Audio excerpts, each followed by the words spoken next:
د دې ویاړمنې ورځې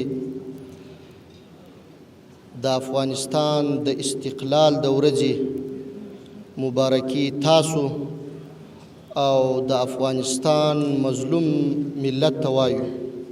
په داسې یو شاندار او داسې یو حالت کې یې لمانځو چې کاملا مو هیواد آزاد او په د یوه پیړۍ کې درې امپراتورۍ نسکورې کړي دي او جهاد ورسره سوی او مقابله ورسره سوې ده. الله تعالی دې دا دوامداره ولري او ان شاء الله تعالی چې امید لرو، عزم لرو چې دا ازادي به ساتو او د خپل سر په بیه به ان شاء الله کوشش کوو چې افغانستان نور د هر قسم ناخوالو او مشکلاتو څخه وساتو.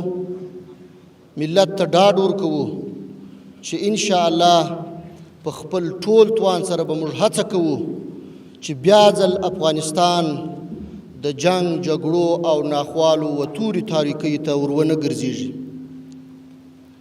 په دې عزم او دې هوډ کې به زموږ سره خپل ملت وژه په وژه درېږي، همکاري به راسره کوي او په ګډه به کوشش کوو چې نور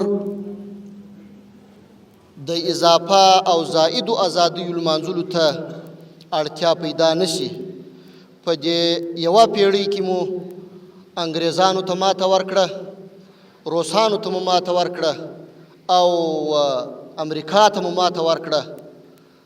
همدا د افغانستان د ولس ملت مشرانو او کشرانو ټولو دپاره د ویاړ ځای دی او د فخر ځای دی. الله جل جلاله دې نور آینده پیړۍ پر موږ او تاسې باندې په سوله، امنیت، ورورولۍ او ښه فضا کې راولي. نو یو ځل بیا ټول ملت ته د دې ورځې مبارکي وایو. الله جل جلاله دې د افغانستان سوکالي، امنیت او دغه نظام چې اوس په افغانستان کې حاکم دی دوامداره ولري.